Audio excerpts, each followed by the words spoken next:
Now that we've looked at what work is and what zero work is, let us look at two different types of work. So here I have an object, a power bank actually, and let us use this object to study the two types of work that we can have. So the first type of work is simply when you apply some force, let's say in this direction, like this, and you get a displacement in the same direction.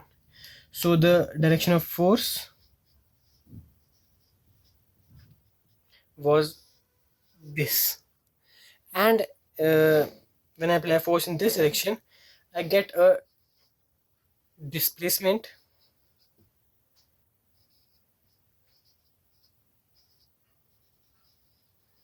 in the same direction, like this.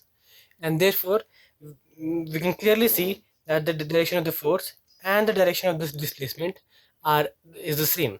So when the force and the displacement are in the same direction, we say that some positive work has been done. So when the direction of the force and the direction of the displacement are the same, some positive work is done.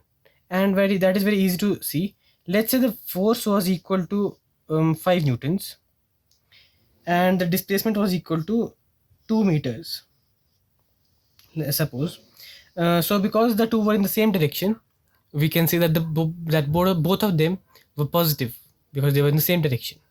So the work would equal 5 into 2, and 5 into 2 is simply, so work would equal 5 into 2 is 10.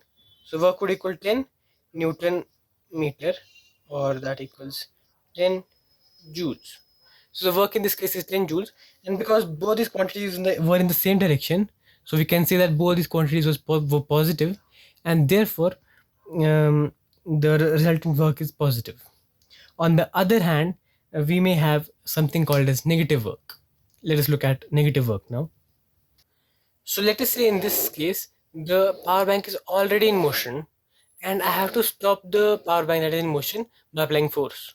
So if the power bank is already in motion in this direction, so I'll have to apply an opposite force to stop it, right?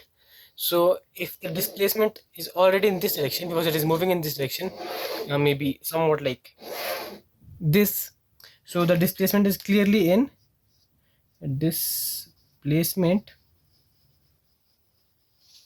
is clearly in this direction, right? Because it was already moving in this direction, and because I have to stop it, I have to apply an opposite force. So the force is in this direction. So force is in this direction, and we can clearly see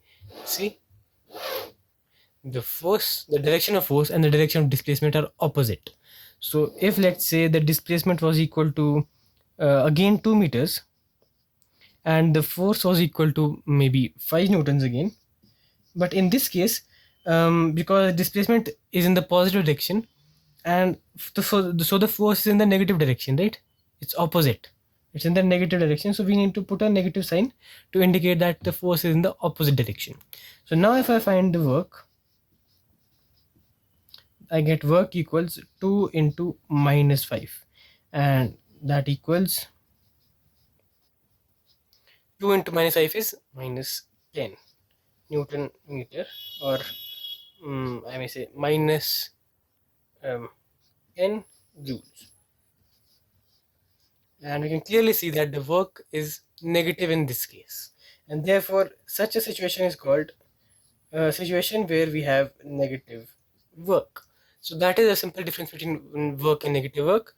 So it's only the difference in the direction of the force and the displacement. So when the displacement and the force have the same direction, we say it's positive work.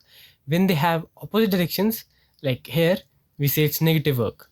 And when either of the two is zero, we say that no work is done, or it is a case of zero work. So now let us just look at a small real life example of positive and negative work, where I first kick a football, which is positive work, and then I stop a football, which is negative work. So here you go.